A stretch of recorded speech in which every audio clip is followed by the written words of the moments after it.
So Project Cars has been out for 2 weeks now, and I've been playing it on the PC and the Xbox One, and I've gotten quite adjusted to the way the whole game works in terms of car handling, the way the whole menus work, everything like that. So I thought it'd be a very, very good time to go and do a little review of Project Cars and talk about the good, the bad, and the ugly.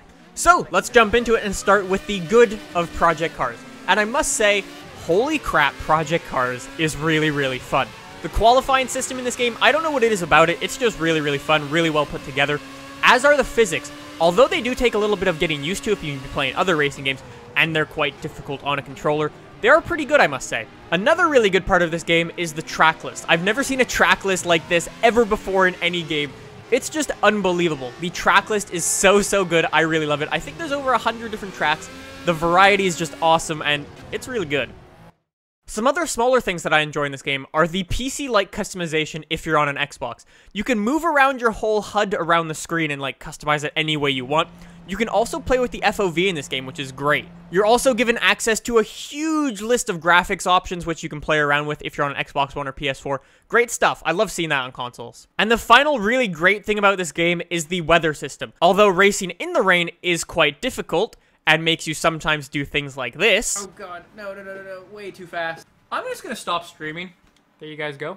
That's Project Cars, day 1. It is, at the end of the day, really, really fun, but that, sadly, is where the good ends. Let's move it on to the bad of this game. If you ask me, the menus are just confusing and kind of buggy, and you get stuck in them quite a bit, and you just don't really know what you're looking for or how to get to it. Online doesn't work properly. When I was playing with Tomcat last week, we just had so many issues. I tried to fill up the grid. I don't know if I was personally doing something wrong. Again, the menus are very confusing.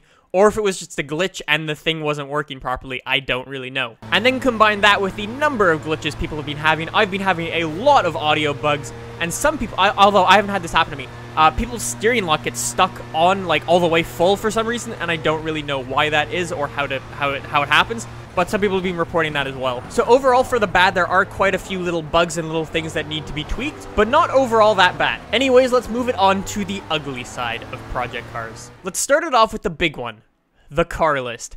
There's 60-something cars in this game, or 70-something cars if you get all the DLC, and it's just, if you ask me, a very, very bad car list. The cars that are in the game, don't get me wrong, are really great, but there's so many gaps in this car list, it's unbelievable. There's no Ferrari, no Lamborghini, no Nissan, no VW. There's countless things missing from this car list, and it's just bad. I know licenses are expensive, and this game was crowdfunded, but at the end of the day, you are a car game, you have to have Ferrari in your game. Another thing that was kind of weird for me and kind of disappointing is that there's no progression system in this game whatsoever. At the very beginning, when you jump into it, everything is unlocked immediately. You can go jump in with any car you want at the very, very beginning. You can go start a season with go-karts like most people did. You can go and do what I did and start with a GT3 car, or you can go and drive a Le Mans car, because why the hell not? Having the option is great and all, but if you ask me, I'd love to have a progression system and sort of earn my way up from the go-karts to the Le Mans car, and then achieve things like that. Not to mention, the seasons that you do, when you pick a category, say a go-kart category, the seasons that you do are very, very long, and there's no way to jump between them. Once you choose one, that's it. You're sort of stuck until you finish it. Some other downsides of this game is that there is no upgrading whatsoever when you get a car. That's your car, and there's no upgrading it. There is a tuning system, but it's very, very weak. And there's actually no painting system on the Xbox One, and I believe the PS4. You can go and download paints for your cars, but there's no real other way to get them. Say if you want to drive an SLS and you want a black one, there might not be a full black one or a red one. There's just some vinyls that you can pick between. That's about it. So those are the main things I noticed while playing Project Cars. I would say it's a really fun game, but it's short. Because there's no progression system, no buying cars, no ranking up, there's nothing to achieve other than winning a couple races, and it's gonna get old very fast if you ask me. If you compare Project Cars to games like Forza and Gran Turismo, there's just more to do in those games if you ask me, and those options, I would say, get better value for money. Although this game is great and all, it's just too short, there's nothing to achieve, everything's unlocked from the very beginning, and it's gonna die out very, very quickly unless they do something very, very drastic. So would I recommend Project Cars?